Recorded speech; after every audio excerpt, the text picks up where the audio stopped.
Le leadership qui émerge maintenant se concentre sur la stabilisation de la vérité intérieure afin que les conditions extérieures se réorganisent naturellement autour d'elle.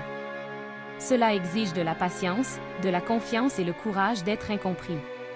Un autre marqueur silencieux est que votre empathie a désormais des limites. Vous continuez à vous soucier profondément, mais vous ne vous fusionnez plus avec la souffrance. Vous ne vous sentez plus obligé de porter ce qui ne vous appartient pas. Ce n'est pas un détachement émotionnel. C'est une clarté énergétique. Vous apprenez que la compassion n'exige pas l'effacement de soi. En réalité, plus vous êtes clair, plus les autres se sentent en sécurité en votre présence. Enfin, bien-aimé, l'un des signes les plus importants de ce nouveau leadership est que vous n'êtes plus motivé par la reconnaissance du monde que vous êtes en train de transcender. L'approbation de systèmes en effondrement a moins de poids. Les louanges provenant de structures désalignées sonnent creux. À la place, vous êtes guidé par un sens intérieur de justesse, silencieux, stable et profondément personnel. C'est la boussole du nouveau leader. Nous partageons cela avec vous, non pour que vous vous étiquetiez, mais pour que vous vous reconnaissiez. Beaucoup d'entre vous se sont demandé pourquoi leur chemin semblait indirect, pourquoi leur don se développait lentement, pourquoi leur influence était subtile plutôt que spectaculaire. C'est parce que vous n'êtes pas ici pour dominer une scène. Vous êtes ici pour ancrer une fréquence. C'est un leadership qui ne s'annonce pas, mais qui ne peut être ignoré. C'est un leadership qui ne commande pas la loyauté, mais inspire la remembrance. C'est un leadership qui ne contrôle pas les résultats, mais stabilise les possibilités.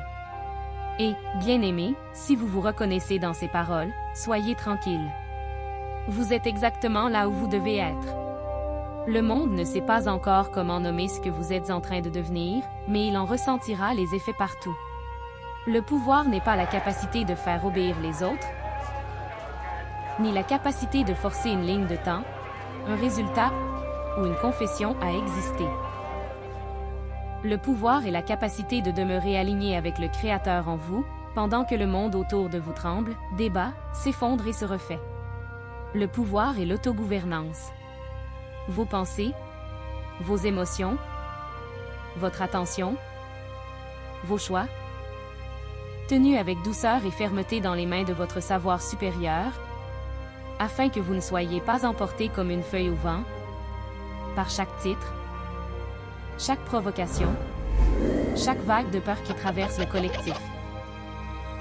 L'ancien paradigme enseignait que, si vous êtes puissant, vous pouvez pousser la vie à prendre forme. Le nouveau paradigme révèle que, si vous êtes aligné, la vie se meut à travers vous d'une manière qui bénit. C'est pourquoi nous vous invitons à libérer le besoin de prouver, de persuader, de débattre et de démontrer, car ces impulsions surgissent souvent de l'insécurité, et l'insécurité est la porte d'entrée du contrôle. Lorsque vous êtes aligné, vous n'avez pas besoin de convaincre. Votre vie devient la preuve, et ceux qui sont destinés à apprendre avec vous reconnaîtront la fréquence derrière vos paroles.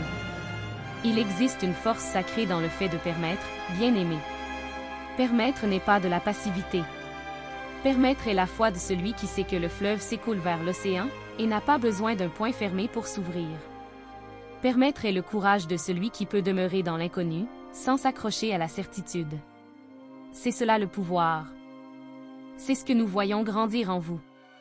Lorsque nous parlons de pouvoir par l'alignement intérieur, nous ne parlons pas de manière poétique ou symbolique.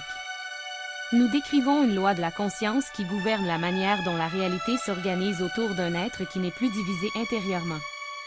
L'alignement n'est pas une attitude, c'est une condition. C'est l'état dans lequel vous pensez.